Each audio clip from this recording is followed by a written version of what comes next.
இது வந்து பொங்கல் ஃபெஸ்டிவலுக்கான saree. இதுக்கு மேட்சாக செயின், வளையல், கம்மல் எல்லாமே எடுக்கிறோம். செயின் எடுத்தாச்சு. அடுத்தது வளையல். இதோட ப்ளவுஸ் வந்து க்ரீன் கலருங்காட்டி க்ரீனும் கோல்டன் அந்த வளையலும் மேட்ச் பண்ணி காம்பினேஷன் பண்ணியிருக்கு. அதுக்கப்புறம் அந்த ஸ்டோன் வளையல் வந்து ஒன்றும் இல்லை, அதுக்கு பதிலாக அந்த ஸ்டோன் வந்து எடுத்திருக்கோம். அந்த ரெட்டு வச்சு நம்ம வளையல் சுற்றுவோம்ல, அதுக்கு வாங்கின ஸ்டோன் மீதி இருந்தது. அதை வச்சு ஒரு நார்மல் வளையலில் அன்னப்பாண்டு போட்டு ஒட்டியிருக்கேன். அதுக்கு மேலே ஸ்டோன் போட்டு ஒட்டியிருக்கேன். இது ஃபுல்லாமே ஒட்டி இருக்க போகிறேன்.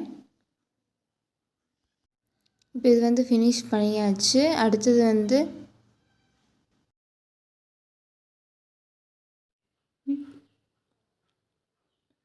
இதுக்கப்புறம் வளையலோட காம்பினேஷன் பாருங்கள். நல்லா இருந்தால் கமெண்டில் சொல்லுங்கள். க்ரீனு கோல்டனு மிக்ஸ் பண்ணிவிட்டேன்.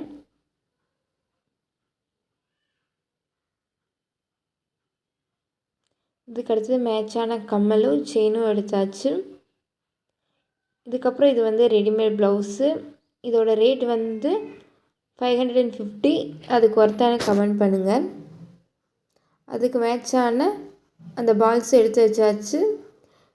காம்பினேஷன் நல்லா இருக்கான்னு கமெண்ட் பண்ணுங்கள். அடுத்த வீடியோவில் அவங்க செலிப்ரேஷன் வீடியோவை உங்களுக்கு போடுறேன்.